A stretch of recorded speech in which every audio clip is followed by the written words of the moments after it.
Good morning.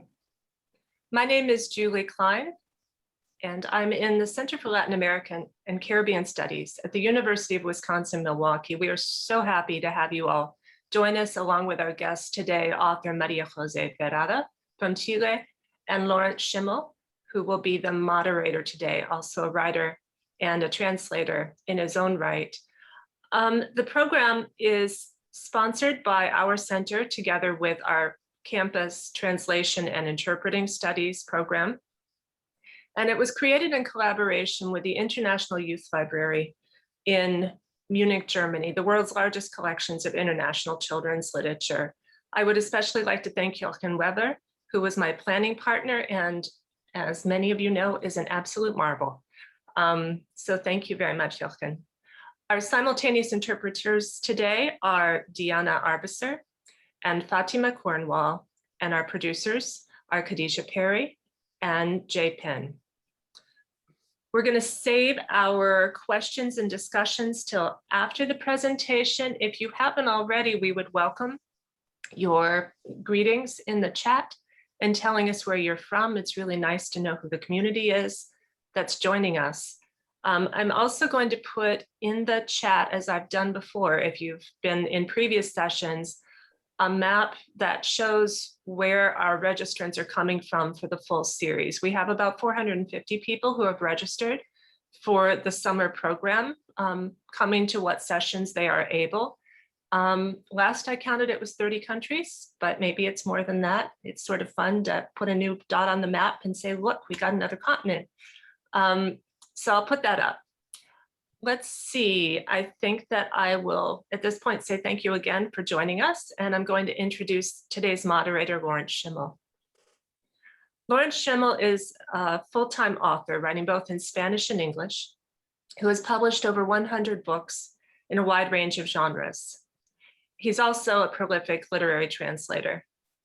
His picture books have been selected for the White Ravens by the International Youth Library, twice chosen by IBI for outstanding books for young people with disabilities.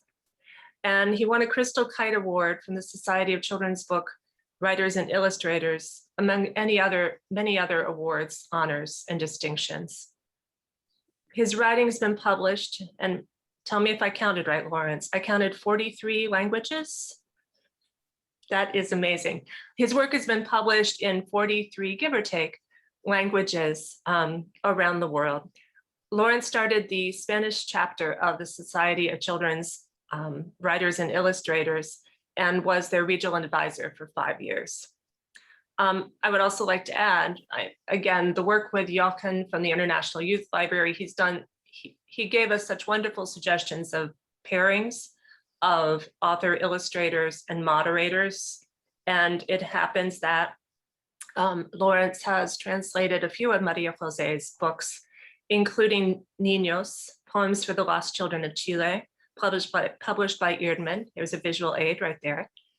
And My Neighborhood, which was released last year as an animated digital book by Piboko. Lawrence, may I please ask you to introduce Maria Jose? Thanks for joining us. Thank you, Julie.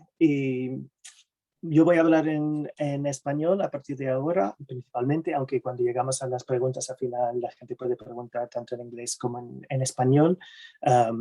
Yo estoy encantado de haber sido invitado por Julie y por Jochen a participar en ese ciclo de autores que son todos tótenes para mí como lector, y eso es algo que creo que yo me defino como lector principalmente, y distinto de los anteriores moderadores, yo no soy ni académico ni crítico, así que mi punto de vista va a ser un poco distinto, pero espero que ofrece algo para los oyentes, una manera distinta. Yo conozco la obra de María José principalmente como lector, pero también como he traducido obras suyas, de alguna manera soy su voz en inglés, pero vamos a indagar un poco más o igual mis preguntas van a ver desde dentro como escritor, traductor, cómo construye sus mundos y los libros tan maravillosos que que hace. También agradecer, aparte de University of Wisconsin y la Biblioteca Internacional, a todos, todas, todos y todes que nos acompañan hoy. María José Ferrada, no sé si se define más como poeta o como escritor, eso es algo igual, primera pregunta. Ha publicado más de 50 obras en un periodo bastante breve. El primer libro suyo, que fue autopublicado, salió en 2005, así que en 15 años, más de 50 libros, es impresionante, una obra muy consolidada. Así que igual, como también no voy a presentarla, ha ganado muchísimos premios, van a salir muchos de los detalles a lo largo de las preguntas y el diálogo que vamos a tener. Voy a intentar estar pendiente del chat mientras estamos hablando, pero hemos guardado el último media hora para interacción con el público, así que vamos a empezar a interactuar directamente. La primera pregunta, ¿tú defines, María José, como poeta, como escritora? ¿Cómo te defines tú? Como has tocado tantos distintos géneros y últimamente 2 novelas que han traducido a muchos idiomas. Bueno, Lorenz, un gusto estar contigo y un gusto ser parte de este ciclo tan bonito que nos permite conocer un poco las voces y las distintas expresiones que salen desde Latinoamérica para los niños y las niñas, así que me siento muy honrada de estar hoy día aquí conversando con ustedes. Y bueno, respecto a lo que me pregunta Lorenz, es algo que yo no tengo muy claro.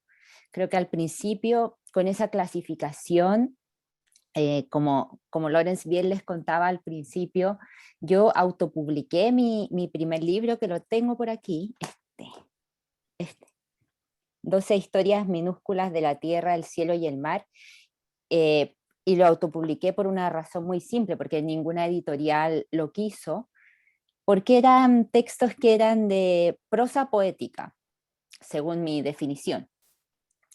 Pero claro, me encontraba con la pregunta, ¿esto es poesía o es cuento? Básicamente era poesía o cuento.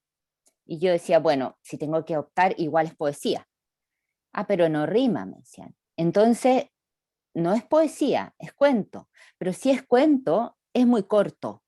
Entonces tiene dos opciones para traernos el proyecto de nuevo, que hacerlo rimar o alargarlo. Entonces, desde el principio yo ya tuve como un poco de problema con las definiciones y decidí, yo quería que publicaran mi libro, entonces ya si lo publicaban en la sección enciclopedia a mí me daba igual, yo quería que circulara y que llegara a lectores que yo no conocía.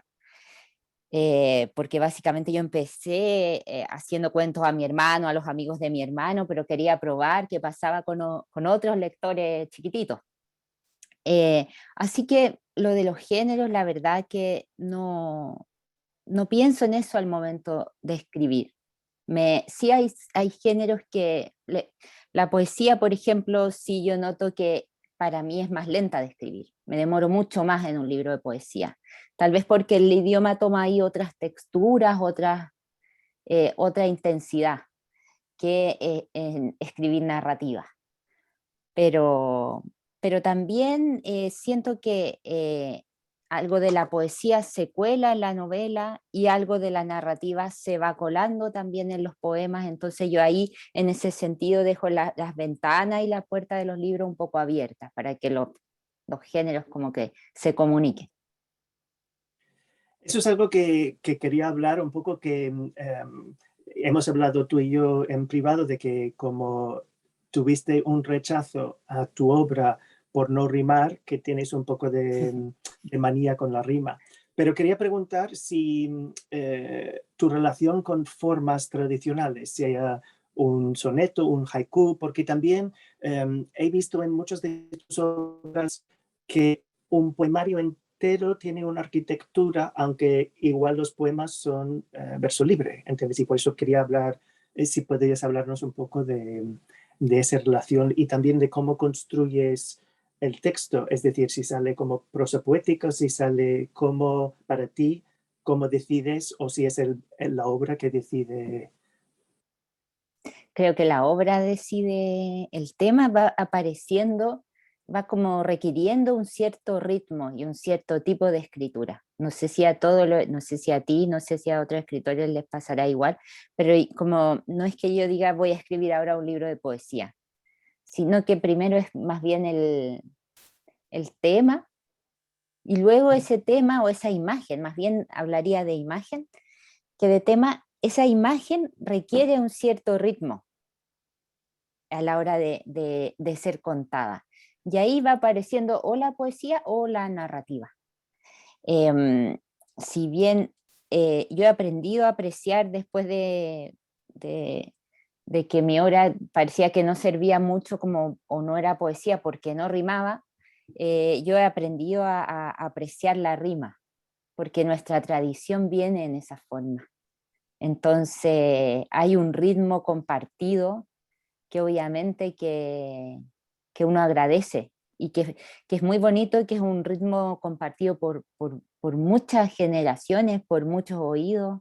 Entonces, claro que he aprendido como a reconocer que hay una importancia ahí gigante. Eh, sí, yo creo que independiente de que la poesía rime o no rime, es un género, es un tipo de escritura que se sostiene en un ritmo más libre o en un ritmo que ya no dicta cierto la tradición.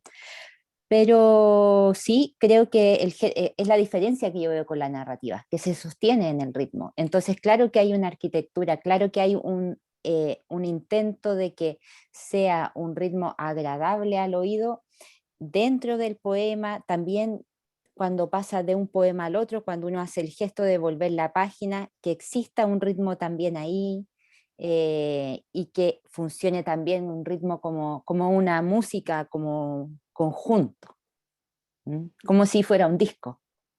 Sí ¿Cierto? que Sería muy raro que apareciera una samba y entre medio apareciera un tango en el mismo disco. Entonces hay como una relación entre los poemas de música, yo creo. Intento, no sé si sale bien o no, pero eso yo lo intento. iba a preguntar si tienes experiencia con la música o de escribir letras, especialmente porque, como dices, igual para los oyentes muy jóvenes no tienen ese familiaridad de construir un álbum entero, de que todos los canciones, hoy en día que todo es canciones sueltas por Spotify, que no hay esa construcción que es lo que yo veo muchas veces en tus obras. Hay obras que son series de poemas más que eso, pero que tienes experiencia con música, has cantado, tocado o escrito letras para alguien. Por suerte no, porque canto horrible, así que no, por suerte no. Pero no, tampoco he escrito nunca letras, pero sí creo que he aprendido el ritmo con la música, con bueno, desde la música que escuchaba cuando era niña, la música de ahora, creo que la escuela del ritmo para la escritura también es la música, o es una de las muy buenas escuelas. Entonces, que tomar el oído como un lugar desde el donde se aprecia la escritura también. Para mí es muy importante, y yo corrijo los textos, leo en voz alta a mí misma para ver cómo va sonando, cómo va, independiente de que sea novela o sea poema, me gusta que ojalá que al lector sea una experiencia placentera al oído. Yo sé que, por ejemplo, y eso es saltando de mi lista yo nunca voy a seguir mi lista, eso es lo que me pasa también es la diferencia de ser escritor, creo que todo está cortado y pegado antes de llegar al público y la experiencia en viva, que somos, o yo por lo menos soy un torbellino de ideas y voy saltando de una cosa a otra.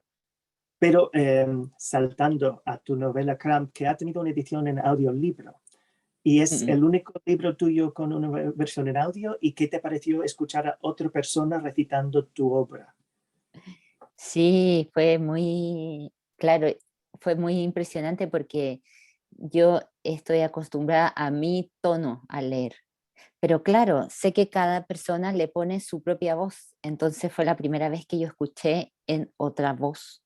Bueno, siempre con los poemas con texto más corto uno escucha en la escuela, a los niños que te lo leen, sí, sí, existe esa experiencia, pero, pero ahí estaba como la voz, la novela está contada desde una niña, una narradora, y estaba la voz de, como del personaje.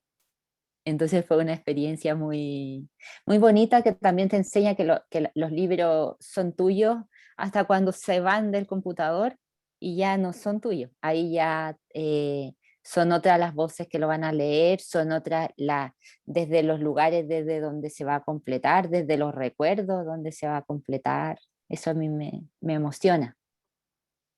Sí, no, y también cuando están traducidos a otros idiomas es otra voz en otro idioma que, o sea que nosotros nos hemos visto, pero yo nunca te he recitado en inglés lo que he traducido tuyo. Eso algún día tendremos que igual hacerlo. Pero rebobinando un momento, cuando estábamos hablando de formas en la poesía, hemos hablado, y también tocando que hablaste un poco de el trabajo con los niños, que es algo también muy importante en tu labor de apreciar a la lectura y la creatividad y la escritura.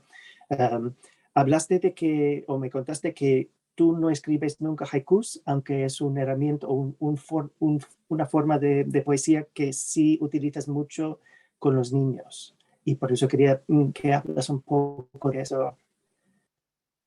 Sí, muchas veces me presentan como escritora de haiku, pero yo nunca he escrito un haiku. Tal vez pues creo que me parecen tan perfectos, tan bonitos que no me intimidan. Como le tengo, a veces pasa con formas que uno tiene tanto respeto que no, no me atrevo a escribir yo los míos, pero sí los niños con su preciosa libertad y sin esas construcciones que hacemos los adultos, que esto me da miedo, esto no lo voy a hacer tan bien, los niños no tienen, por suerte están libres de eso cuando son chiquititos. Ha sido una forma que me ha funcionado muy bien y con una explicación muy sencilla, sobre todo en las zonas rurales, donde la presencia del paisaje y del cambio estacional está muy presente. Entonces los niños lo que hacen es lo que hacemos juntos es leer haiku y luego con la explicación de que vamos a hacer como haiku también. Eso es como tomamos los haikus como base, pero hacemos algo parecido al haiku, como si vamos a escribir como si fuera una foto. Y los niños salen con su libreta y claro, ellos tienen mucho conocimiento del nombre de los pájaros, del nombre de la planta, entonces sale como si fuera un libro colectivo muy, muy bonito, de su propio paisaje, visto con sus propios ojos y nombrado desde su conocimiento. También hay una cosa bonita de cómo quien está atento a su paisaje, el que mejor te puede contar su paisaje. Entonces yo no le voy a ir a contar a los niños, ellos son los que me cuentan a mí su Tú lo que descubrimiento. haces es darles herramientas, tanto con tu propia obra, porque tú tienes una poesía de la observación y de la apreciación de pequeñas cosas, especialmente, que es algo que puede inspirar a ellos a crear sus propios, y el haiku como forma de observación del mundo es un género muy afín a mucho de tu obra, tanto de prosa como de poesía, creo. Sí, yo lo que hago con los niños es decirles como otros lo hicieron así, yo lo hice así, y ahora ustedes, bueno, saben que otros lo hacen así, pero a partir de ahí yo quisiera que también ellos encuentren su ritmo. Hay algunos que naturalmente quieren escribir rimado, y es bonito porque es su ritmo, es su respiración, es su recuerdo rítmico también. Seguramente esos niños hay un padre, una madre, una abuela que usa la rima con ellos para cantarles, entonces, me gusta respetar esos ritmos personales con los niños, pero también que sepan que es lo mismo que los adultos. A mí me gusta saber cómo han escrito otros lo mismo que yo he querido decir. Por ejemplo, me interesa mucho la narrativa escrita desde los niños, con narrador niño, porque cómo han usado otros esa herramienta que a mí tanto me interesa, que es como los ojos de un niño mirando el mundo absurdo muchas veces o que hemos construido los adultos. Eso es, voy a saltar porque esto es mucho más tarde en lo que había anotado yo cosas, pero como estamos hablando de eso, em, quería que si nos puedes hablar un poco de la diferencia de hablar para lectores jóvenes y mayores, especialmente porque una cosa que yo valoro mucho de tu obra es que respetes al joven lector muchísimo, ¿entiendes? Y por eso que, pero hay diferencias entre, y también es cierto que tocas temas súper desgarradores a veces y muy oscuros en tu obra para niños, pero o sea, hay varias cosas. Uno es cómo es la diferencia al momento de escribir y luego también de qué se puede y qué no se puede. Por ejemplo, que hablar de las cosas tan terribles como los niños desaparecidos en Chile, por ejemplo, que sí puedes hacer para niños, pero no puedes tener en un libro infantil, pero sí en una novela con personaje juvenil, una niña que fuma con muy pocos años. ¿Entiendes? Que si puedes explicar un poco tanto al momento de escribir como las limitaciones que te imponen a ti como escritora en los distintos públicos.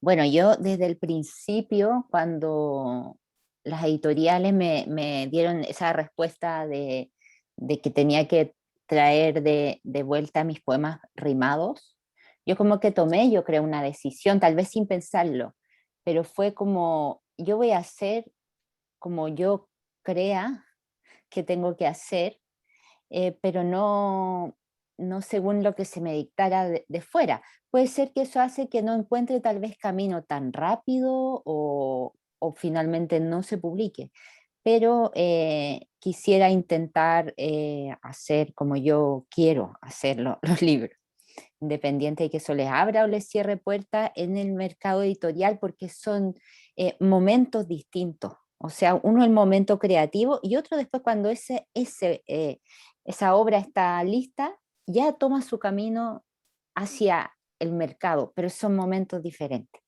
Entonces yo trato en el momento en que estoy escribiendo, trato de no pensar en el paso siguiente, solo escribir. Ahora, para mí es importante que los libros, sobre todo con los lectores chiquititos, abran puertas y no cierren. Entonces, por ejemplo, creo que a partir de ahí la clasificación de edad es una cosa de casi de sentido común. No voy a poner a un niño muy pequeño muchas palabras abstractas que vuelvan el libro una dificultad en lugar de una cosa como un amigo. A mí me gusta pensar que para los niños muy pequeñitos el libro es como una cosa intermedia entre un amigo, un juguete, una compañía.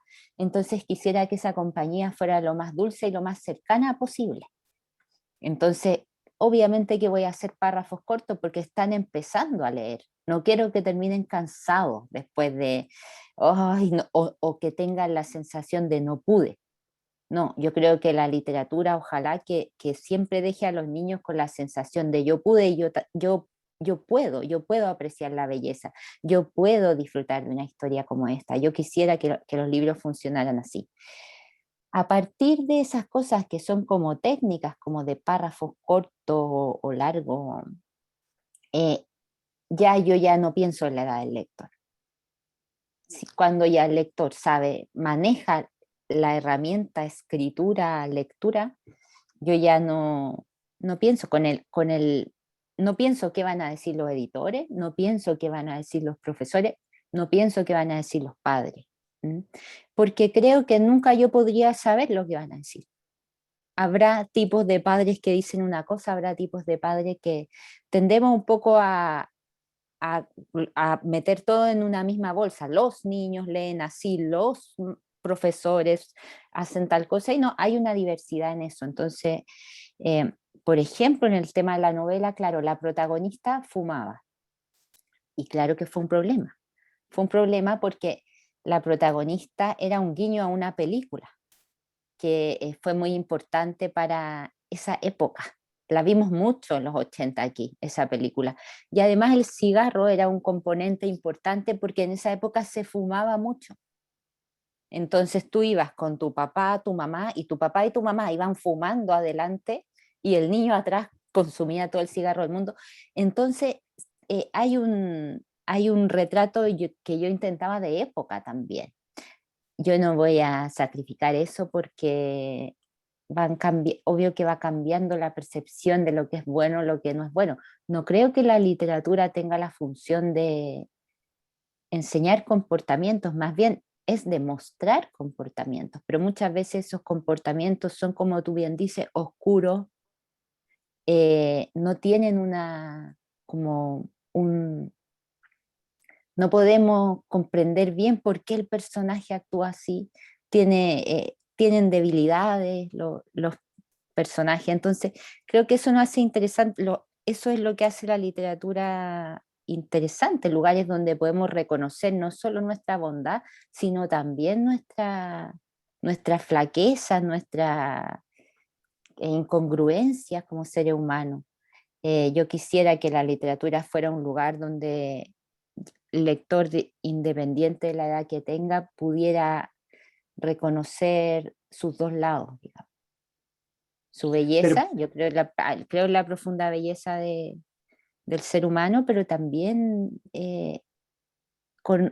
también creo que existe una parte oscura que tenemos y que si la literatura no toma, mira solo un lado de la historia, se aleja, se aleja.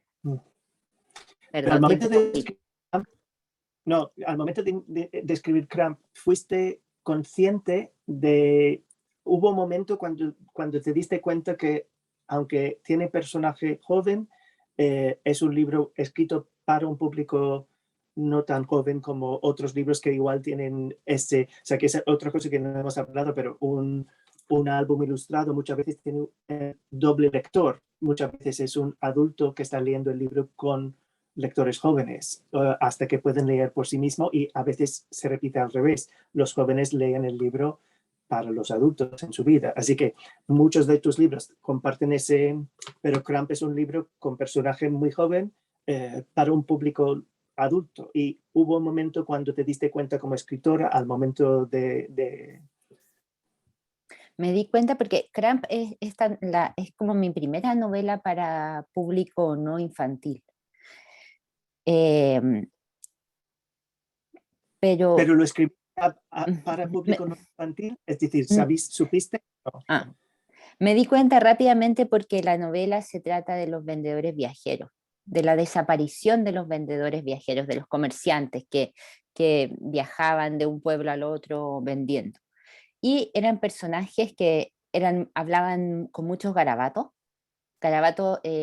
con muchos, como, no sé si garabatos creo que le decimos solo en Chile, pero decían muchas palabrotas. Eh, y bebían, fumaban. Entonces yo me di cuenta que yo ya llevaba un tiempo trabajando en literatura infantil largo, que esas cosas iban a tener un rechazo desde gran parte del mundo de la escuela, por ejemplo, que no pasó finalmente, no pasó. Pero me puse en ese escenario y dije, tengo dos opciones. No escribir la historia, eh, porque no es una historia para niños, o escribirla ya con la libertad que me daba esa dificultad. Y decidí lo segundo, como escribirla para quien fuera. El libro igual se lee en segundo medio aquí en Chile, que eso es 15 años por ahí. Y los niños me regalan cajetillas de cigarros, pero con preguntas envueltas. Los cigarros son preguntas, porque ellos también, los libros no tienen ese poder mágico, ¿cierto? De que si aparece alguien comiendo lechuga, yo voy a empezar inmediatamente a comer lechuga. No, sería maravilloso, podríamos moldear conductas, pero no se puede, o sería terrible, más bien terrible, pero porque sería una responsabilidad un poco de la que no podemos hacernos cargo los escritores. Eh, así que lo tomé como una libertad, como una posibilidad de libertad.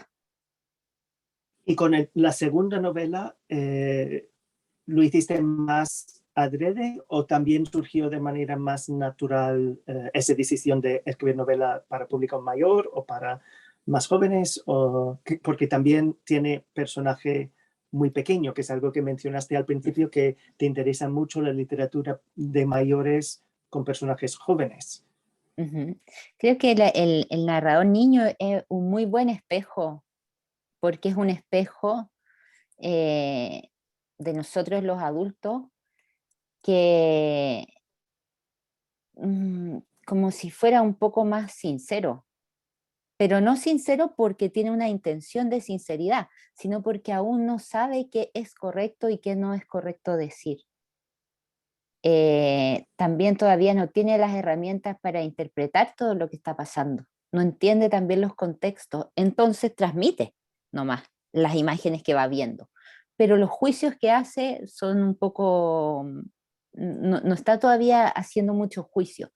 Y por lo mismo eso lo vuelve un espejo duro para nosotros los adultos porque se nota el absurdo mucho o la crueldad del mundo adulto. El niño si no la ve, es el que la experimenta. Estos mundos con poco cuidado que hemos construido, el niño lo sufre. Me interesa, por lo tanto, ese narrador y como ya había un poco la novela nueva que se llama El hombre del cartel, es como hermana o prima de la otra. Ahí hay en esta novela hay un niño que está observando como un espacio físico, vive en una periferia, que podría ser de una ciudad latinoamericana porque es una ciudad muy grande, muy poblada, que genera periferia. Entonces me interesaba ya que la niña había contado, de la primera novela había contado los 80, con su dictadura, con ese pasmo que experimentaron los adultos. Me interesaba cómo experimentaría un niño estos monstruos que construimos como ciudades y los efectos que van generando, lo que se va llevando a los bordes, todo eso me interesaba que lo contara un niño de nuevo. Y ahora estoy trabajando en otra novela que nuevamente es un niño. Es curioso, especialmente porque creo que de novelas para adultos con personajes muy jóvenes tiene que ver también mucho con la memoria, que es algo muy importante para ti, para tu obra, tanto la memoria personal como la memoria histórica y colectiva. Eh, y especialmente que para los niños que son tan jóvenes que no tienen mucha historia, o sea, no tienen tanto para memoria, memorar porque son tan pequeños todavía. Si puedes hablarnos un poco de la memoria y cómo lo ves en lo que escribes y cómo escribes, si son recuerdos personales que te inspiran. Ujú. Claro, los niños están construyendo su memoria, insertándose en memorias colectivas también. Eso es muy bonito, como esa diferencia que tú mismo ahora me dices entre la memoria personal y la memoria conjunta, la memoria colectiva. A mí me interesa como conversar con los niños sobre la construcción que hacemos de esta memoria a través de los libros. Cómo somos también como una herencia. Somos la historia, como niños, somos la historia de otros niños también. A veces a los niños como colectivo se les niega esa posibilidad de conversar sobre su historia porque parece que, claro, como tienen una vida muy cortita, los temas de la memoria y eso no fueran para ellos, entre otros tantos temas que parece que no fueran para ellos. Y resulta que sí, creo que tú te refieres al libro Niños, que es un libro dedicado a los niños detenidos desaparecidos en Chile y ejecutados. Eh, y los niños quieren mucho conversar de ese libro cuando lo leo con ellos. Quieren hablar, quieren saber lo que le ha pasado a otros niños porque quieren también como se sienten parte de esa historia. ¿Mm?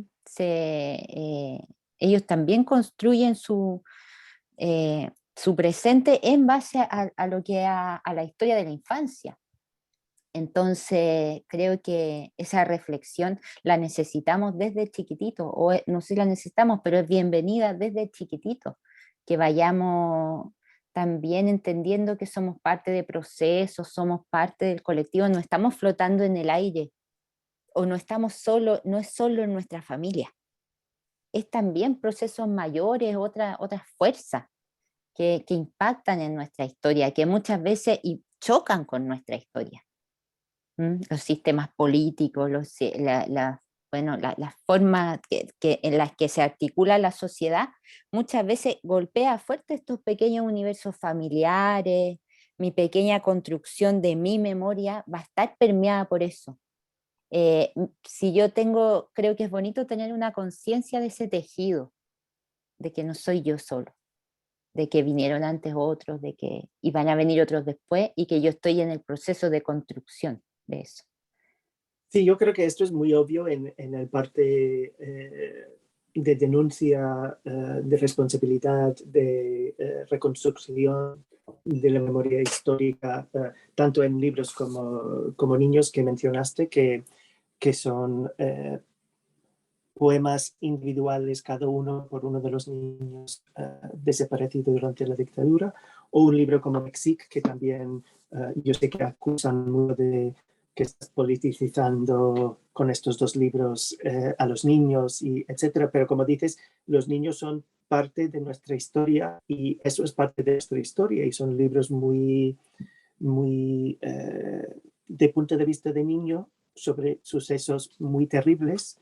O sea que yo me acuerdo cuando leí los dos y cuando trabajé en este libro, yo lloré tanto con Mexique como con este libro, aunque por razones distintas. En este lloré con el final, no sé si es un spoiler, tiene un final feliz, que es algo inesperado en un libro sobre algo tan trágico. Y yo lloré traduciéndolo, que también es que funciona, entiende que si una obra consigue conmovernos, y seguro que muchos de tus lectores ha pasado tanto con Mexique como Mexique es la historia de los niños republicanos que en exilio a México fueron mandados y adoptados y nunca volvieron a reunirse con sus familias, crearon nuevos y Mexique es el nombre del barco, que es el subtítulo de eso para los oyentes que todavía no conocen esos dos libros que son imprescindibles dentro de la obra tan vasta de María José. Y empecé preguntándote y ya he olvidado yo la pregunta. Me estás preguntando o me estás contando eso de qué difícil que también está el tema de que estás politizando a los niños. Primero, creo que los niños no son una cosa como tan que uno pudiera controlar desde un libro o que pudiera como tan fácil de dominar, digamos, tan fácil de contaminar no, no es tan así. También creo que sí, son historias muy duras, muy difíciles, pero los niños se enfrentan a historias duras y difíciles todos los días cuando escuchan las noticias. A diferencia de las noticias, aquí hay en la literatura, hay un espacio de tiempo más largo para que uno se relacione con esas historias y para que uno instale su propio dolor, su propia tristeza frente a esas historias. Está bien que lloremos con esa historia. Ese es un gran miedo que tienen sobre todo los padres, las madres, que es como, pero esto le va a dar mucha tristeza. Es que la tristeza es parte de la experiencia humana también y necesitamos sentir tristeza por ciertos hechos que han sido dolorosos. Lo raro sería que no sintiéramos tristeza y que estuviéramos a perpetuidad blindados frente a la tristeza. Eso sería como que si fuéramos una planta, estaríamos nuestras hojas, nuestro tallo muy débil. Entonces, enfrentarnos al dolor con espacio, con cierta, que quepa también ahí nuestra propia reflexión, creo que es algo que los libros nos pueden ayudar a cualquier edad. Sí, eso es algo cuando estabas hablando de la memoria, yo estaba pensando que hay gente que quieren controlar la memoria, especialmente la memoria histórica, y no quieren que ciertas cosas salgan a la luz, que es lo que parte de la labor que estás haciendo y haciendo desde una edad muy temprana de que, como has dicho, los niños viven en el mundo y cualquier cosa que pase en el mundo es tema que puede ser tocado de manera con vocabulario, de punto de vista apropiado a la edad. Por eso yo valoro mucho tu compromiso social en ese aspecto, tanto con esas temáticas como también se nota mucho que has tenido mucha sensibilidad y tocando temas de discapacidad en muchas de sus obras también, que es otra manera de responsabilidad social y hacer llegar la creatividad a muchos lectores que no están teniendo acceso por distintas razones. Así que si nos puedes hablar un poco de cómo construyes, para poner en antecedentes algunos de los... Creo que estos. ah, estos dos, exacto, Sí, que sí, sí. un libro animal que son poemas que no son haikus, aunque asemejan un poco, Como con, haiku, igual que los niños. con tanto es, es ilustración en relieve y textos en braille también. Y el otro que mostraste de Manuel, Manuel es un libro que cuando fue publicado en Japón tiene pictogramas. Mm. Esos son Para... los pictogramas para quien no esté familiarizado con eso. No sé si se ve. Sí, se ve, perfecto. Ok. Bueno, estos dos libros, voy a partir un poco contando la historia de este, porque como todos los libros nacen sin un programa. Yo trabajé cuidando niños con autismo severo cuando vivía en Barcelona, en una casa donde ellos vivían. Entonces ahí obviamente que observaba su relación con la lectura y la angustia que producía un poco cuando no se pueden expresar, cuando no... Y el pictograma lo que hace es facilitar un lenguaje que para niños con autismo severo puede resultar demasiado abstracto. Al ver, si yo digo pájaro, puede empezar un proceso muy, muy complejo de en tu cabeza construir la imagen, algo que uno hace automáticamente, que es construir la imagen de un pájaro. Para un niño con autismo creo que puede resultar muy cansador, no para todos los niños, porque también ahí la generalización puede ser un poco compleja. Para algunos niños yo observé que era muy complejo, que terminaba, eso producía cansancio y producía también angustia. Esto es como una mini señal de tránsito que te aliviana ese proceso.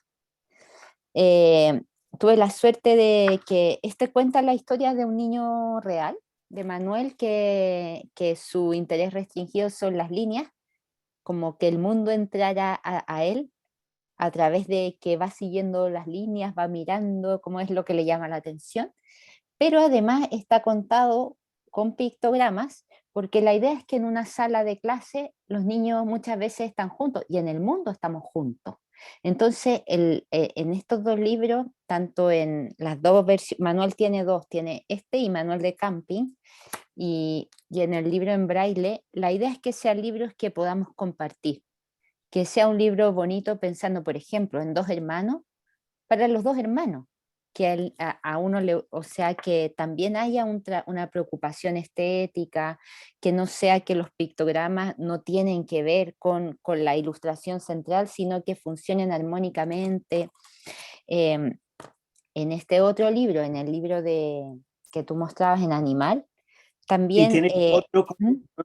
tienes otro con alboroto también con braille que está a punto de salir, ¿no? Si no A me punto de equivoco. salir, sí, sí, que se llama El Bolso. Y también ese tiene colores, por ejemplo.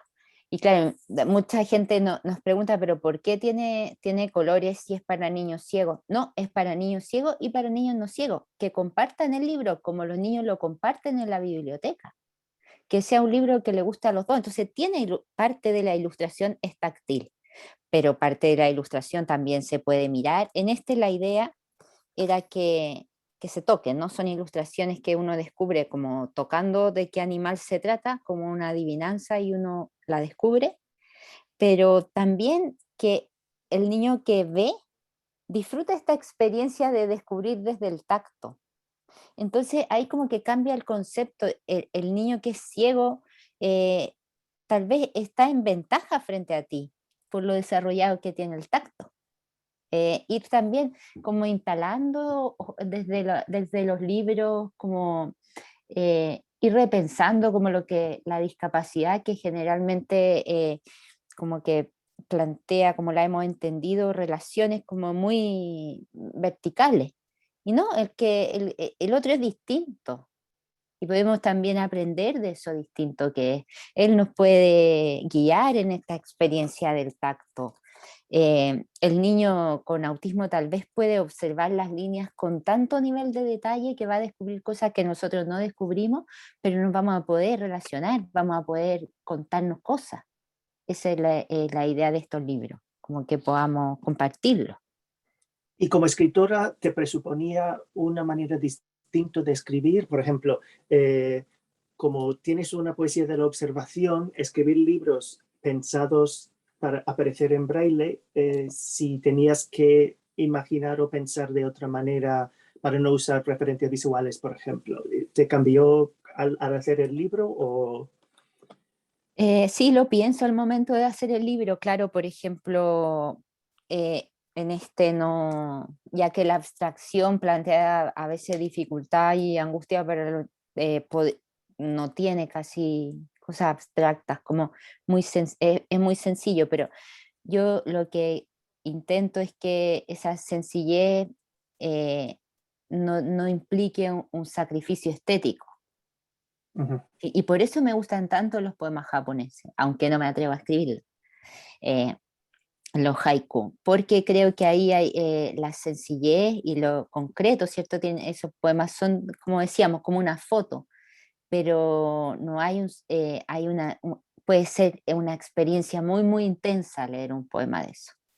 Entonces, investigar también creo que mucho del trabajo que hacemos los escritores tiene que ver con investigar las posibilidades de nuestro material, que en este caso es el lenguaje, la poesía, las posibilidades que da. Y creo que hay posibilidades que son para todas las edades, por ejemplo. Por lo que tú mismo decías, los libros generalmente para niños los comparten con un adulto. Entonces, ojalá que para el adulto también sea una bonita experiencia estética. ¿Mm?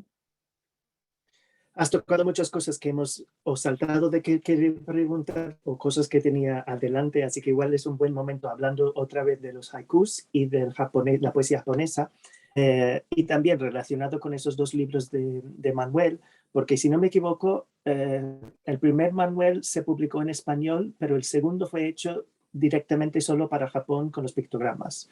Y la Ujú. edición en español creo que no tiene pictogramas, ¿es correcto?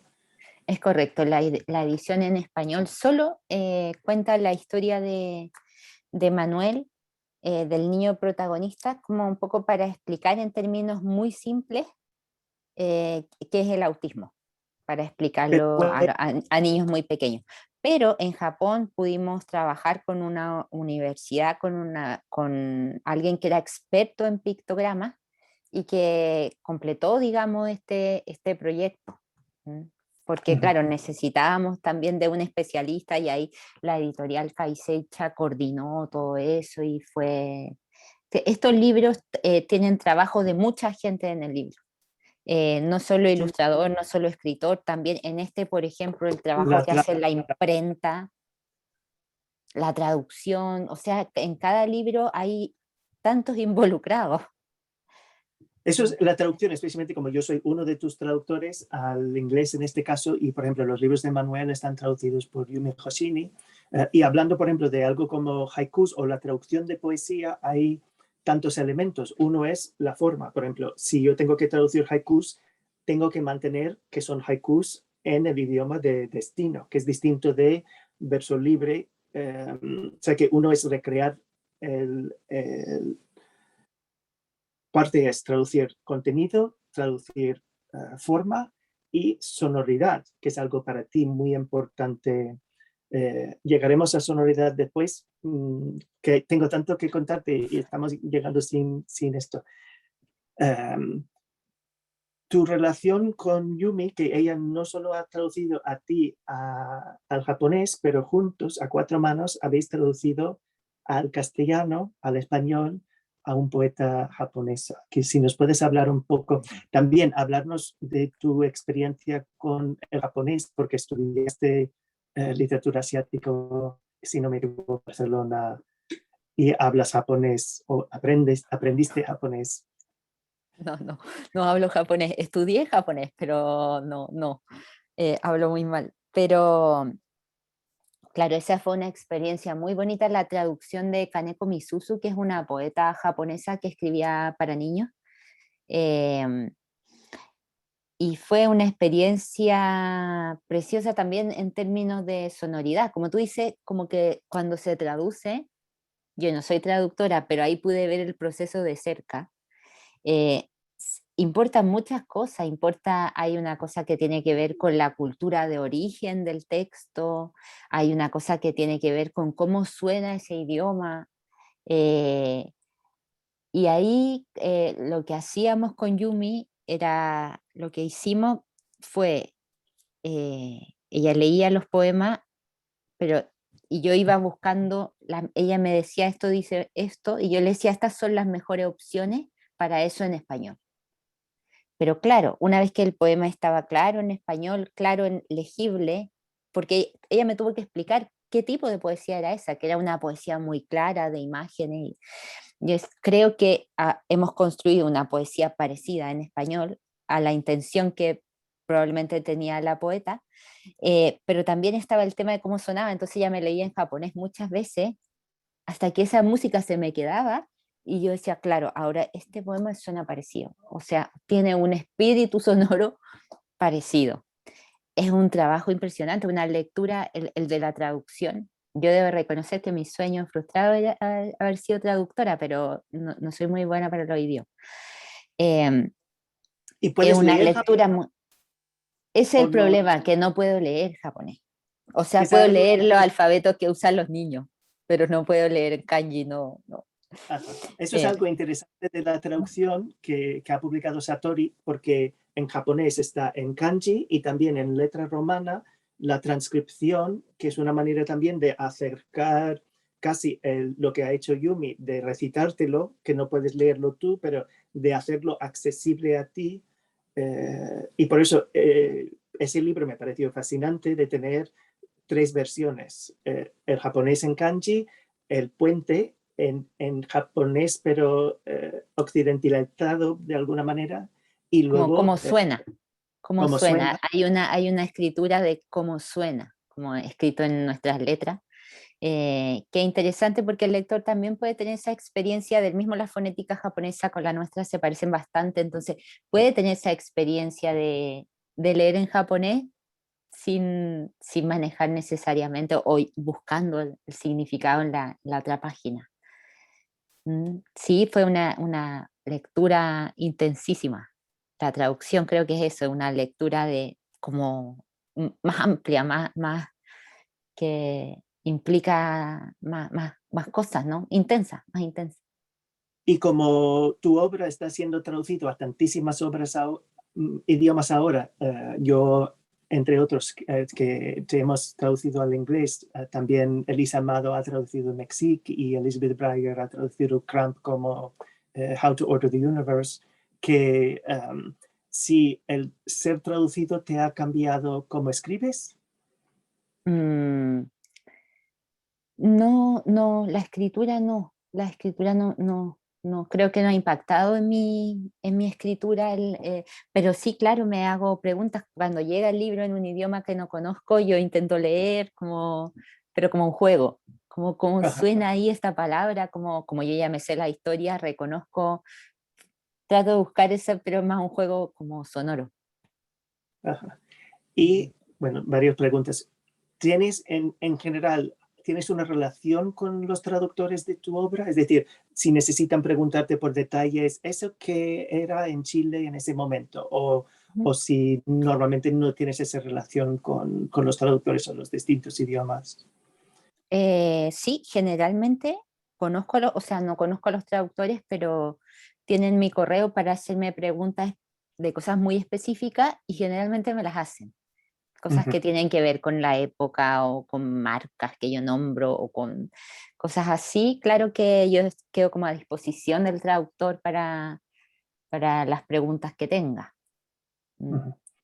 Y volviendo al idioma o el lenguaje, como el lenguaje es algo tan rico en tu obra, sea lo que sea el género, y como has estudiado japonés y sé que estás aprendiendo alemán también, eh, si el hecho de aprender idiomas ha cambiado cómo piensas en algún momento. Mm. Porque para dar un ejemplo, yo estuve en un taller en Eslovenia de poetas que traducimos y descubrí que el esloveno tiene un caso dual, que no solo es yo y nosotros, pero tienen ese nosotros íntimo de tú y yo. Y aunque Ujú. ni el inglés ni el español, que son los idiomas que manejo, tiene el dual, desde entonces siempre que utilizo un nosotros, estoy consciente si es un nosotros íntimo o si es un nosotros de 3 o más personas. Y por eso que como vas Qué bonito. aprendiendo, si has descubierto cosas que te han, o palabras, conceptos que no existen en castellano, que... Sí, claro, creo que eso es lo que como que me gusta del estudio de los idiomas, que uno va como aprendiendo también formas de pensamiento, formas de, como el lenguaje lo que hace como es intentar, yo creo, capturar lo que nosotros, nuestra experiencia. Pero claro, en distintos idiomas ahí van capturando como, por ejemplo, en el caso de Japón, me acuerdo que había una palabra para decir nostalgia feliz, que es otro tipo de nostalgia. ¿Ah? Entonces, o un tipo de, bueno, la diferencia entre, se dice de una forma la hermana mayor, la hermana menor de otra, eso, claro, es otro tipo de relación también. Em, el alemán que tiene tantas palabras como tan bonito como define los conceptos más abstractos. Entonces eso va como abriendo ventanitas de pensamiento. A mí yo me acuerdo siempre que escuché a alguien que decía que había aprendido a hablar alemán, entonces ahora pensaba como más ordenado. Entonces yo dije, bueno, tal vez me sirve para pensar más ordenado. Así que bonito, es bonito. No No, he eso tenido mucho éxito en mi aprendizaje, la verdad no me ha resultado muy fácil, pero sí algo con lo que lo tomo también como un juego, como de conocer eso, lo que tú dices, esos vacíos que hay entre un idioma y el otro. Esas zonas son las que más me entretienen. o las palabras que casi son mini poemas de observación, como lo que más salía en tu obra, solo por definir algo que nunca habías verbalizado. O sea, que es algo de, creo que es bonito de la poesía, que muchas veces ponían palabras algo que hemos sentido y no sabíamos cómo expresarlo hasta ese momento, que aprendiendo idiomas a veces nos da ese mismo, de tener herramientas. O sea, que yo me acuerdo aprendiendo español, escampar, el momento que deja de llover y se aclara el cielo. Lo había visto en inglés, pero hasta tener el vocabulario en español de escampar, nunca pude describir ese momento post-tormenta, Es que ¿entiendes? creo que la literatura lo que hace es justamente eso que tú estás diciendo, como eh, permitir que se refleje en afuera cosas que hemos sentido, pero que no sabíamos que se podía capturar. Por eso es que nos reconocemos en los libros y por eso es que queremos seguir leyendo, porque creo que es un proceso de conocernos nosotros, de identificarnos, de reconocernos. Entonces, creo que con el aprendizaje de otro idioma pasa algo parecido. A otro idioma, ya sé que estamos con el último media hora y tengo que mirar las preguntas del público, que quiero dejar espacio para que intervengan también, pero quería hablar de tu relación con la ilustración, que es otra manera también, especialmente en muchos de estos libros, casi todos los libros, salvo las últimas novelas, todos están ilustrados, donde es llevarlo a un lenguaje visual, tus textos, incluso tu poemario para adultos, entre comillas, es ilustrado también. Y especialmente si puedes hablar en general de la ilustración y de tu relación con ilustradores, si trabajas, por ejemplo, con Ana Peñas, que has hecho múltiples libros, si surge de la ilustración a veces, si surge siempre de tu texto, si es cómo es el proceso. Yo, mientras tanto, voy a empezar. Si la gente tiene preguntas, pueden ponerlo en el chat. Yo voy a estar atento. Bueno, la relación con los ilustradores, hay distintos tipos de relación. Yo intento que sea el editor el que tome esa parte y conocer el trabajo que están haciendo cuando ese trabajo ya esté más o menos avanzado. ¿Por qué? Porque si no yo empiezo a opinar, oh, yo me imaginé la casita así, pero yo que mi abuela tenía un árbol de tal forma, y ahí creo que limito cuando creo que el proceso creativo es como también como una plantita, al principio es muy frágil.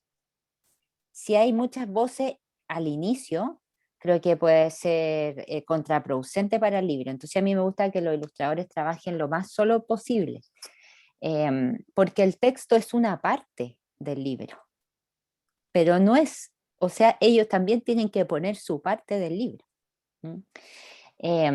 A partir de ahí, claro que a veces me preguntan cosas, igual que con los traductores, yo estoy abierta a que conversemos, pero les advierto que creo que es mejor que avancen primero y que siempre el resultado ha sido mejor del que yo me he imaginado, porque yo lo mío son las palabras, no son las imágenes. Entonces, he aprendido a conocer las imágenes, he aprendido ese lenguaje, pero yo debo reconocer que al principio de los libros álbum yo le leía solo el texto porque no tenía esa educación, ha sido una cosa que yo he tenido que formarme yo también en eso. Y a partir de ahí se va creando como en todo, como amistades de estética. Entonces, también hay una forma inversa de trabajo que es que a veces los ilustradores con los que yo he trabajado antes tienen alguna imagen o están haciendo muchas imágenes de una misma cosa y me llaman y me dicen, tengo esto, míralo a ver si se te ocurre una historia. Y ahí yo trabajo a la inversa. A partir de las imágenes que me da otro, yo pongo un texto. Sobre todo a los niños les llama mucho la atención esa forma porque no sé por qué asumen que siempre primero es el texto y no necesariamente. Es muy bonito el trabajo que nace desde la imagen porque es un poco un pie forzado, como que entraras en la imaginación o en el sueño de otro. Y a partir de ahí tú te vas tomando tus libertades, vas abriendo camino. Entonces, tengo ilustradores con los que trabajo así también. Y yo sé que en el mundo infantil hay mucha obra que generamos los escritores y mandamos a los editores, a veces con éxito, a veces un proyecto tarda en encontrar Claro. una casa, pero también pasa al revés, que a veces hay encargos. ¿Y cómo es distinto el encargo de un editor que un encargo de un amigo ilustrador, si hay algo distinto? Bueno, el tema de los encargos es realmente un tema porque, claro, ahí el tema viene de fuera y creo que lo que tú tienes que decidir, o por lo menos como me ha resultado a mí, es cuando descubro que ese tema tiene un sentido para mí. Si el tema no tiene un sentido para mí, es mejor que rápidamente uno diga que no. Mm, porque esas cosas no se pueden forzar por más que sean encargos. Em, y lo mismo con los ilustradores. A veces la imagen te dice algo, a veces es como que a veces la imagen te permite entrar y otras no. Entonces también como ahí hay que ser honesto con uno y con el otro y decirles si uno ve que puede hacer algo o no. Y al revés ocurre, es decir, tuviste que aprender a dejar hueco para la ilustración y si hay una diferencia entre escribir un álbum o poesía ilustrado y, por ejemplo, la novela que sabes que no está ilustrado, si al momento de escribir son distintos con ilustración y sí. Ujú. Yo creo que por ser los textos más cortitos, creo que dejan un espacio mayor en el sentido de que, Bueno, a mí me gusta mucho que el lector sea el que complete. A mí no me gusta decir mucho, sino que decir poquito. Y en ese espacio que queda, que también para el que los japoneses también tienen una palabra, que es el espacio que queda después de la palabra, después cuando el poema termina, em, creo que ahí es donde se puede instalar el ilustrador y el lector también. Entonces creo que mis textos tienen harto de ese espacio. A mí me interesa el espacio en blanco, mucho. Y trato de dejarlo también en la novela. Juego con ese espacio también y claro, ahí lo completa el lector con su propia memoria. Me interesa que esté también bien presente el lector. Y Bien. también el ilustrador que al encontrar ese espacio en blanco creo que es un texto que es más fácil. Ahora, una vez que ya están las imágenes, hay una segunda corrección de texto.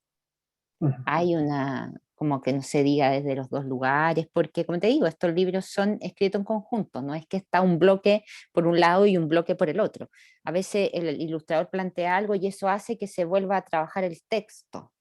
Y así también al revés. No quiero dejar de lado las preguntas y comentarios, así que el primero, aunque yo, si llegamos a todos, yo tengo muchas preguntas más que podemos hablar, no hay problema en eso. El primero es de Edgar Molina, que pregunta, ¿qué libro ha sido pensado para María José que fue niña? A mí me gustaba mucho un libro así que había grande, se llamaba Un cuento para cada día, que me imagino que tiene su equivalente en todos los idiomas, donde había unas versiones tal vez mal adaptadas y mal ilustradas de cuentos clásicos, pero había uno para cada día y la gracia que tenía ese libro era que me lo leía mi mamá.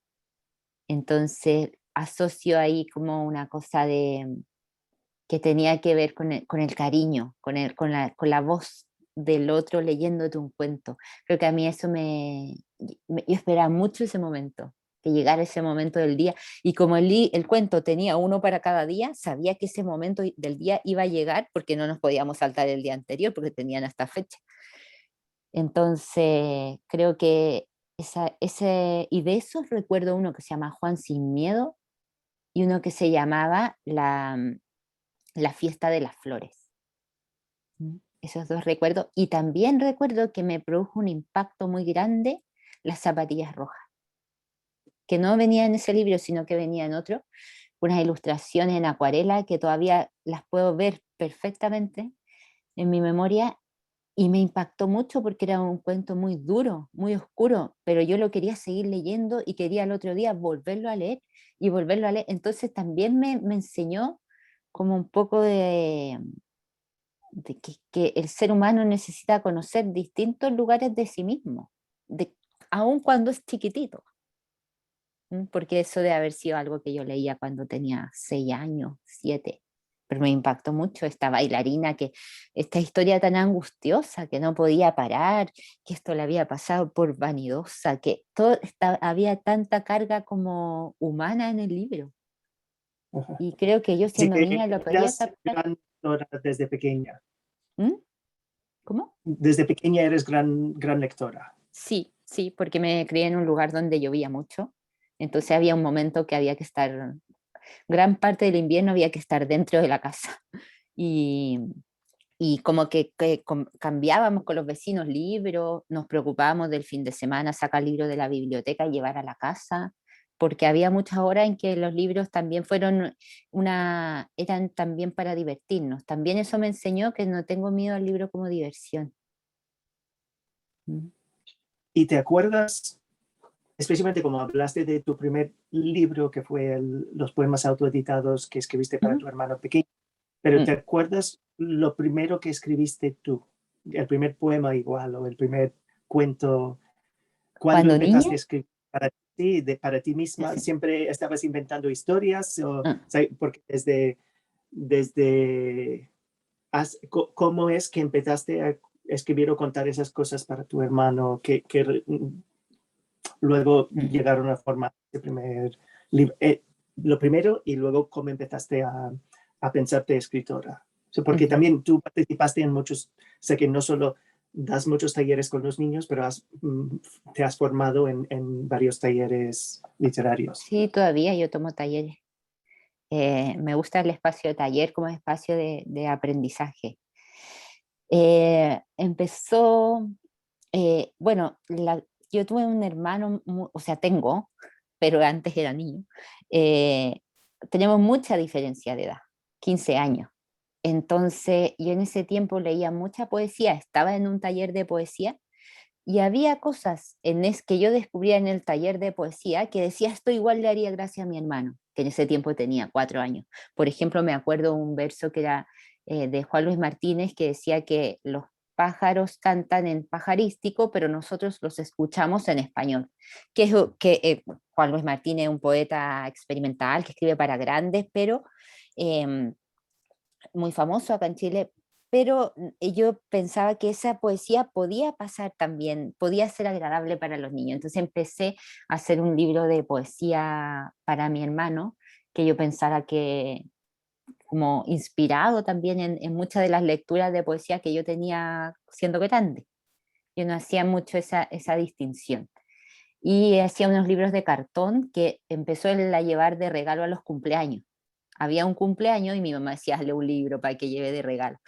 Y entonces las madres, después de los compañeros, me empezaron a encargar para otros cumpleaños. Entonces tenía como una mini fábrica. Y así empezó. Y después de eso, como me empezaron a comprar los libros, estos de cartón, yo pensé, tal vez puedo escribir uno que salga de la imprenta. Y ahí empecé con el 12 historias. Y fue interesante también el rechazo, porque creo que me hizo pensar que para mí sí era importante hacerlo. Entonces buscar otra forma, que fue la autoedición. Y creo que ese momento de decir, no, yo quiero hacer esto, fue muy importante para mí. Y ahí creo que de alguna manera el oficio siente esa necesidad de uno también. Es como si mi escritura hubiera dicho, bueno, entonces sí. Una pregunta técnica. ¿Escribes, cómo escribes físicamente y si escribes de manera de distintos géneros? Por ejemplo, yo la poesía siempre escribo a mano primero, mientras mi prosa escribo directamente en ordenador tecleando. Eh, Tomo notas, pero que la prosa me sale en ordenador y la poesía siempre me sale escribiendo a mano. Y por eso, para ti, ¿cómo escribes? ¿Cuáles son tus prácticas, tus hábitos Ujú. de Yo escribo con el ordenador, pero sí tengo un cuaderno, sobre todo con las novelas tengo un cuaderno, que al final no lo lleno, solo queda la primera página del cuaderno porque voy anotando después en papeles sueltos, como al momento de que se te van aclarando un poco las escenas, como que a veces en el proceso de escribir una novela uno se queda entrampado como cómo se soluciona esto, y esa solución llega en el momento en que tú ya te olvidaste y tú puedes estar en el supermercado. Entonces tengo ahí, voy haciendo notas, pero casi todo es en computador. Tengo como una carpeta que es libros en proceso y ahí hay un archivo para ciertos poemas. A veces el archivo queda solo en archivo y no se convierte en libro. Yo tengo mucha escritura que no se convierte en nada, digamos, que queda en el computador. Pero sí soy de computador. Ok. Eh, Otra cosa que quería preguntar, cuando estamos hablando del lenguaje y especialmente de los libros accesibles, que, y cómo afecta simplemente de un comentario con el braille, porque yo también he hecho libros en braille y para la gente que no sepa, por ejemplo, algo como tu nombre, María José, son 5 caracteres y 4 caracteres en texto, pero en braille son 7 y 6 porque hay un símbolo de mayúsculo y el acento, así que ocupan mucho más espacio y es algo que en este caso de Animal son poemas tan breves que no hay problema, pero hablando con editoriales en braille han quejado mucho de que el texto suele ser demasiado texto que no cabe por la limitación de cuántos caracteres pueden hacer en braille. Y por eso simplemente estaba curioso, y como tenéis más libros pensado en ese formato, si tienes en cuenta esas limitaciones físicas de hacer el libro, y también de hablar de algo como El Jardín, que fue publicado como acordeón, y si hay cómo el formato físico del libro o no libro afecta la escritura como que... Para mí es como cuando uno va a cocinar. No soy muy buena cocinera, pero como me imagino que los buenos cocineros hacen como ver los materiales que tiene, y los distintos libros te ofrecen diferentes materiales. El braille tiene, claro, te ofrece como material el tema de que vas a tener que restringir lo que vas a tener que hacer un texto corto. No vas a poder tener palabras ahí que sobren, porque cada palabra toma un espacio muy grande de la página y muy importante de la página. Ese es como un ingrediente con el que yo trabajo a la hora de hacer un libro de este tipo. En las novelas tengo otro ingrediente, por ejemplo, el ingrediente que es la imaginación del lector, no va a haber ilustración. Entonces mi ingrediente con el que cuento a la hora de hacer ese pastel, ese plato, es como voy a trabajar también con los recuerdos de otra, o sea, va a quedar un espacio para los recuerdos de otro, pero yo me puedo extender todo lo que quiero en palabras. Eso lo pienso al principio, claro que lo pienso. O qué me da, por ejemplo, cuánta imagen puedo utilizar, cuánta imagen en el sentido de poesía de imágenes, cuánto puedo usar para que sea agradable para un niño que no ve. ¿Cuánto va a ser, se va a convertir en un problema, se va a convertir en algo que me cierra la puerta y yo digo, no, no quiero esto, me voy a otra cosa? Siempre pienso en que esa puerta no se cierre, como mantenerla abierta y mantenerla ahí, que sea algo agradable para el lector. ¿Y piensas más en poemas individuales o más en el poemario? Pienso en poemas individuales siempre, y algunos, tengo muchos poemas sueltos, por ejemplo, que no siguen, no sigue pero hay ciertos poemas que digo, por aquí puedo seguir. Por ejemplo, si hago un poema que me gusta a una lámpara, te digo porque es un caso de un libro, El lenguaje de las cosas, dije, este poema me gusta cómo quedó, pero entonces le voy a buscar como el pariente natural, que en el caso de la lámpara podría ser lo que está al lado de la lámpara. Bueno, el librero.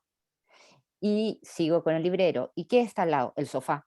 Entonces se va armando como un arbolito, digamos. Muy bien. Pues hemos llenado casi 1 hora y media. Yo no sé, Julie, si tienes que hacer hemos olvidado de preguntar si tienes que hacer unas cierres, y no sé si podemos seguir hablando o no. Es que hay algo. We have 10 minutes, Lawrence, so you can use the time. Okay. Maybe more questions will come in. Vale. Pues María José, no sé Or si maybe hay you have algo more questions.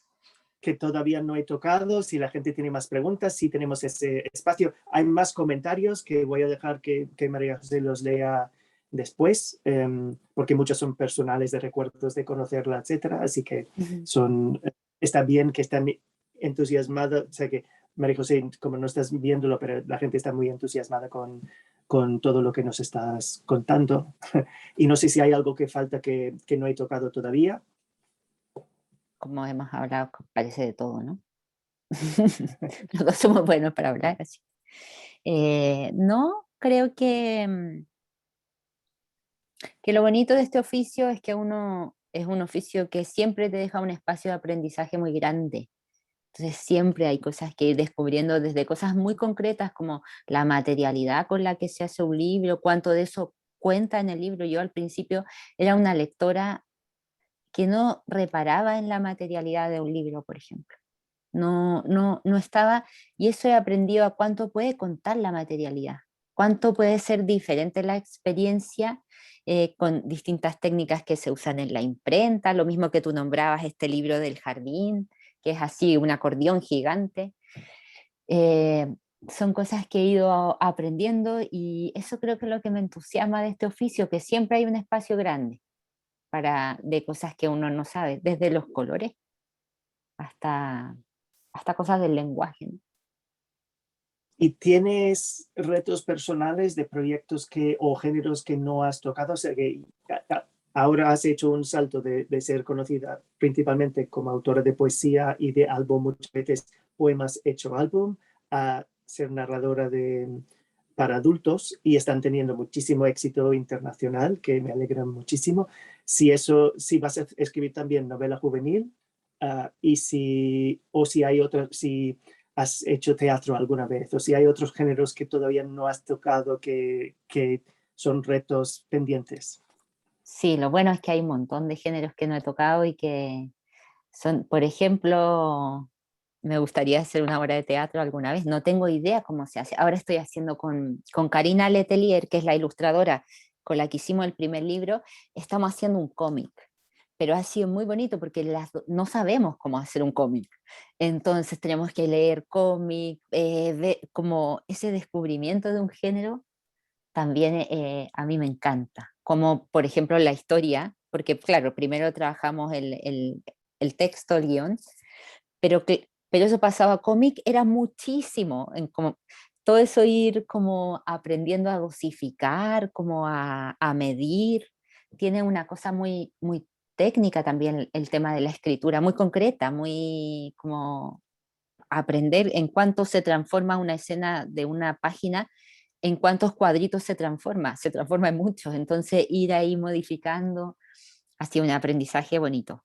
Así que sí, a mí me gusta siempre ir experimentando con otros géneros. Creo que eso cuido, trato de no sentirme muy cómoda, como ya en este lugar estoy súper tranquila y cómoda. Las novelas a mí me cuestan mucho escribirlas, me cuesta, me cuesta. Eh, entonces está bien, porque es como que mi propia material como que se me resistiera un poco. Entonces eso me obliga a buscar caminos, a buscar formas y es un ejercicio constante. Me gusta esa parte de la escritura, que es un ejercicio constante, que lo necesito ya a esta altura. Se transformó, como me imagino que le pasará a los deportistas, en algo que necesito. Es una de las cosas personalmente que como traductor es interesante porque cada proyecto es distinto, incluso nuevos libros de una misma autora.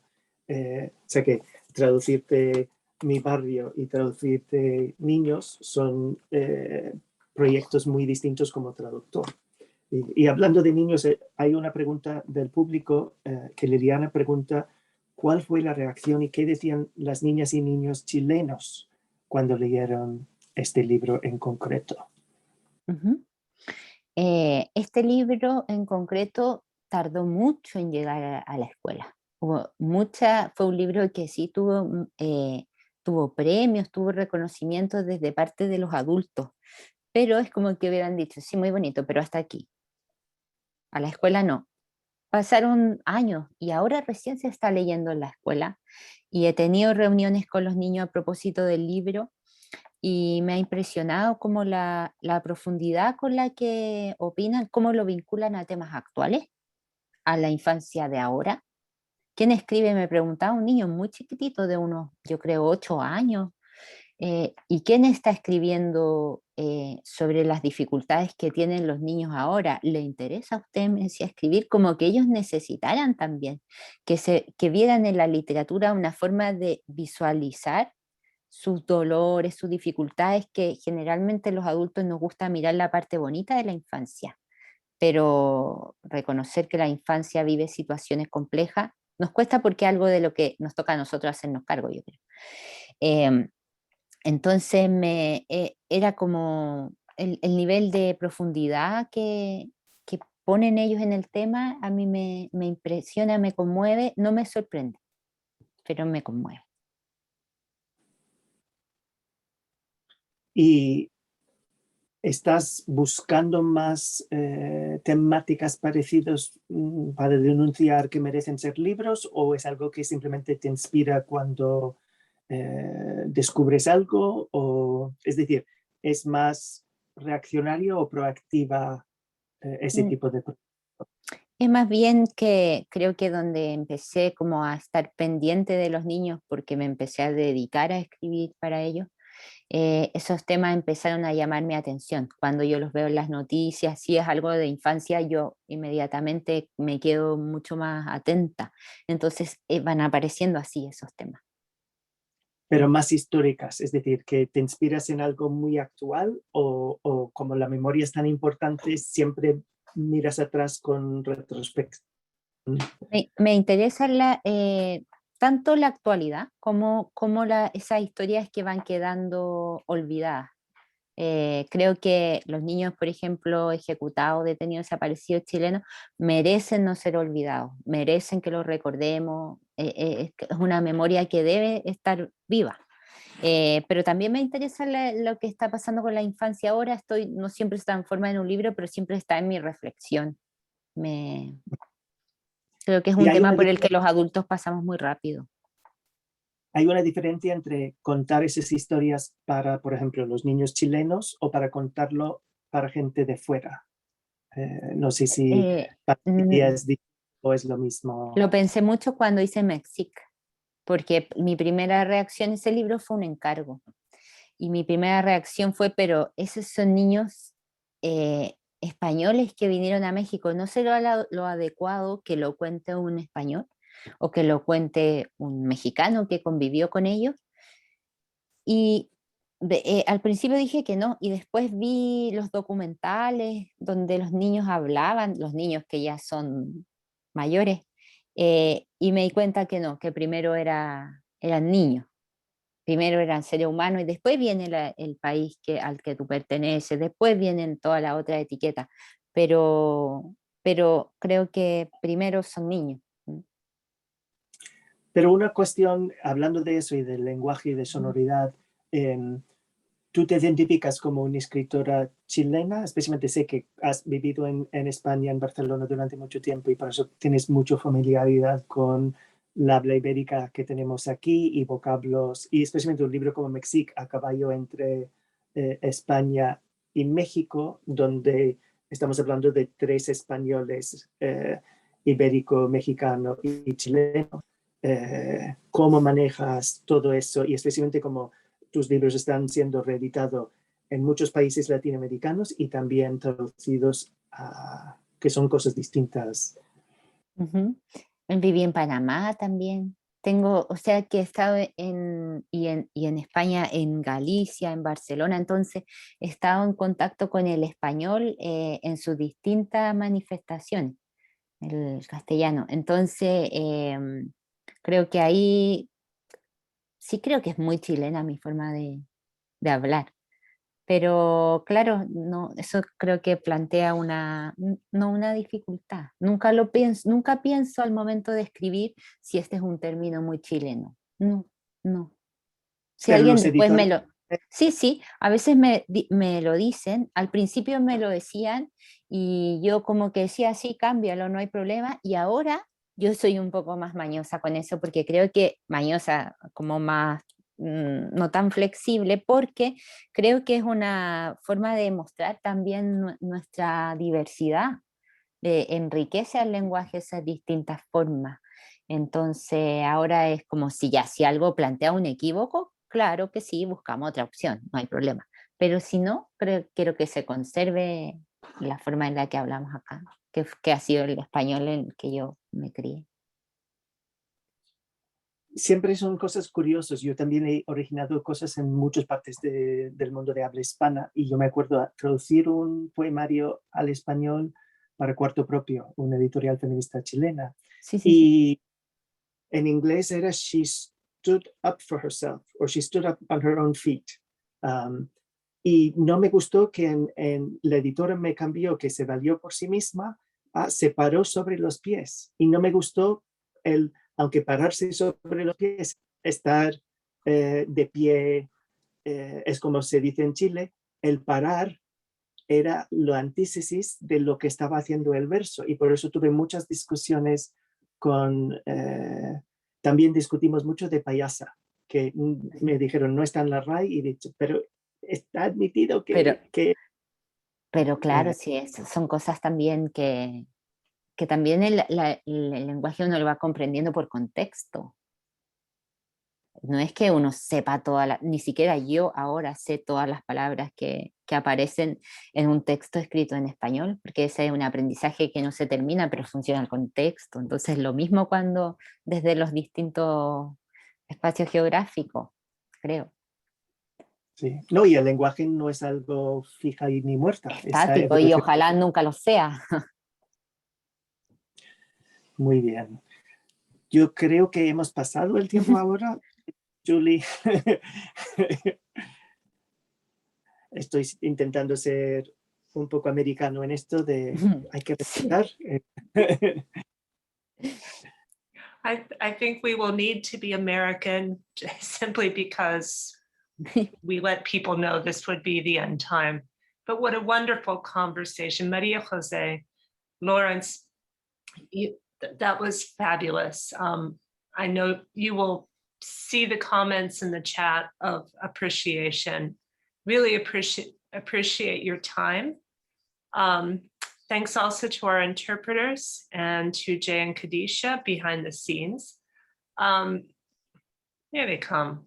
And just to let you know, we'll be off for 2 weeks, and then on August 12th, writer-illustrator Roger Melo from Brazil will be joining us in a talk moderated by Junko Yokota. So that's on August 12th, and you'll be getting the registration link for that sometime soon. Thank you, everyone, very much. Also remind them that they can watch the past episodes on the website. They're all recorded and available later. So if people missed the earlier episodes, they should go back and watch them. I recommend all of them.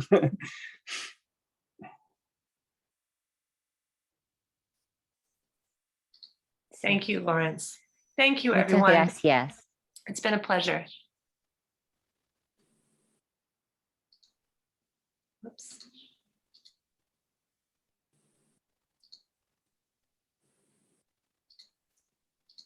Lawrence y María José, mil gracias. Gracias. Qué placer. Gracias, Lorenz. Muy agradable still la recording. conversación. ¿Tiene mucha oportunidad para hablar los dos juntos o no?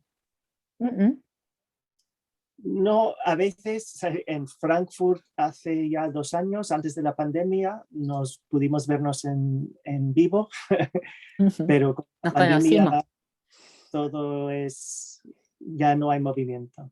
So I think we're still recording, Julie. I don't know whether you want to turn that off. Sí. Gracias.